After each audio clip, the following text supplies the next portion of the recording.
Perkenalkan, nama saya April Tatimulka, NIM 192153 dari kelas SPR 1. Saya akan menjelaskan tentang sistem informasi akademik dosen manajer akademik.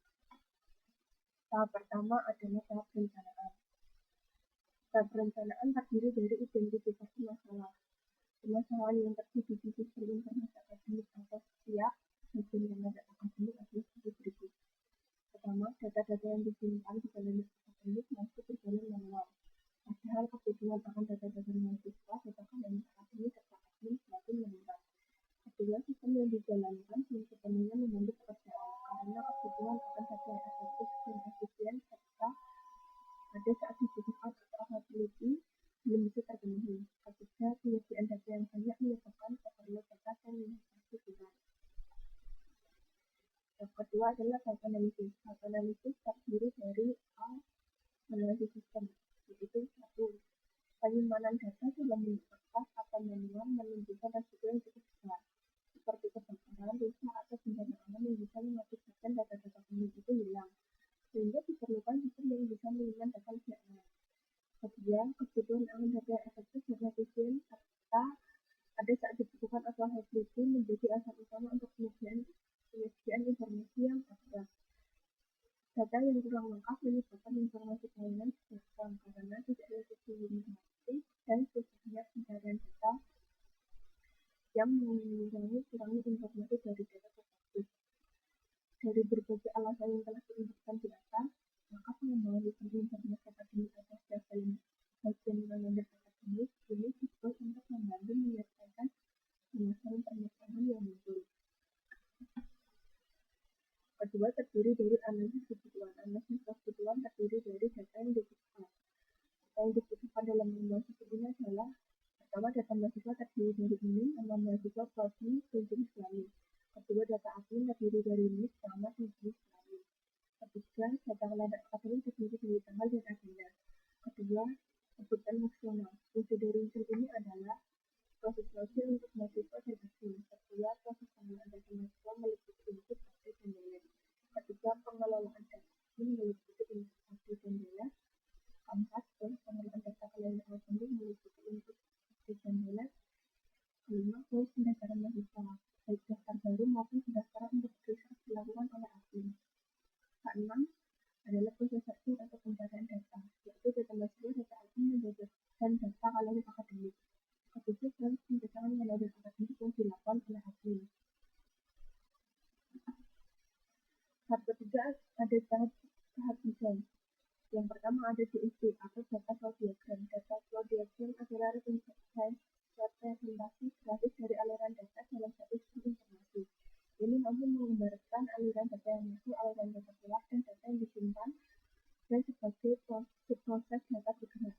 Manfaat DFD adalah sebagai alat pembuatan model yang memungkinkan profesional untuk menggambarkan sistem sebagai satu jaringan fungsional yang dihubungkan satu sama lain dengan arus data, baik secara manual maupun komputerisasi. DFD adalah salah satu alat pembuatan model yang sering digunakan, khususnya bila fungsi-fungsi sistem merupakan bagian yang paling penting dan kompleks daripada data yang dimanipulasi oleh sistem.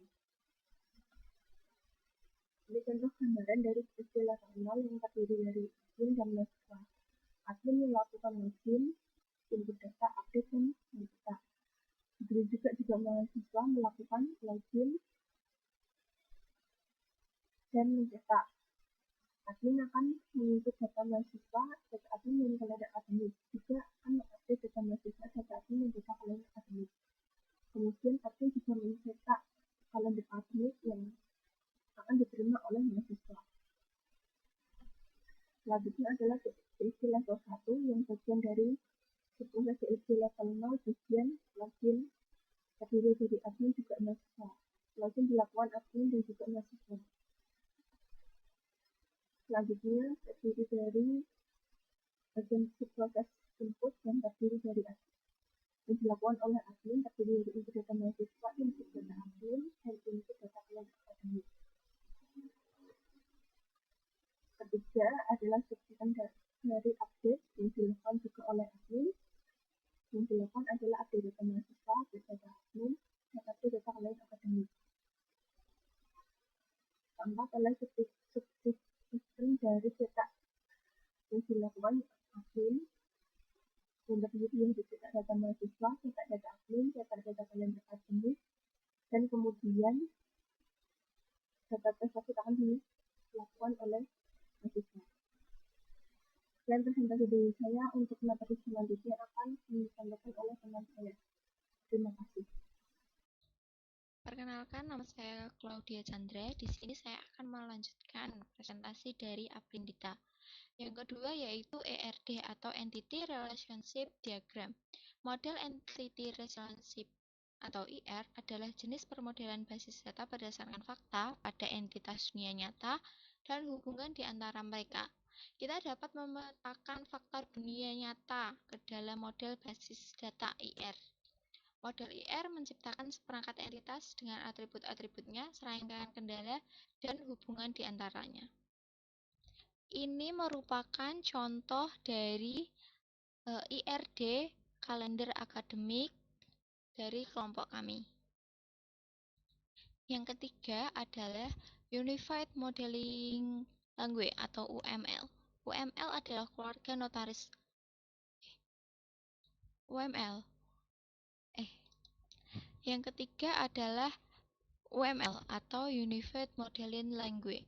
UML adalah keluarga notasi grafis yang didukung oleh model-model tunggal yang membantu pendeskripsian dan desain sistem perangkat lunak, khususnya sistem yang dibangun menggunakan pemrograman berorientasi objek. Dikutip dari Ali 2003.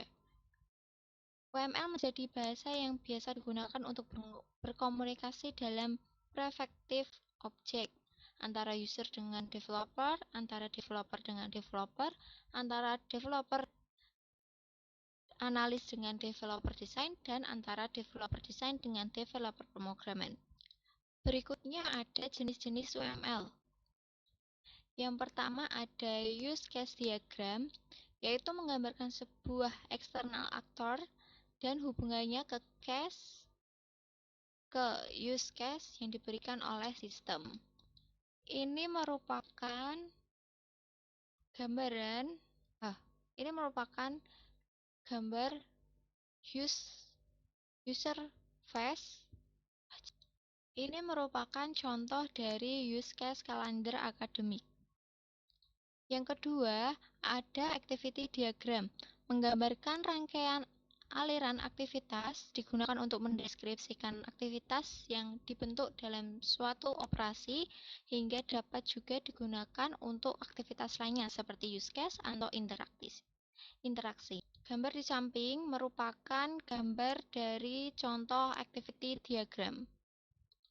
Yang terakhir ada data store. Ini merupakan data store dari kalender akademik kelompok 7. Yang selanjutnya ini adalah data store dari contoh kalender akademik kelompok saya, yaitu kelompok 7. Ini merupakan contoh. Selanjutnya ada data store. Tabel di atas merupakan contoh dari merupakan contoh dari data store kalender akademik dari kelompok kami, yaitu kelompok 7. Sekian presentasi dari kelompok kami. Wassalamualaikum warahmatullahi wabarakatuh.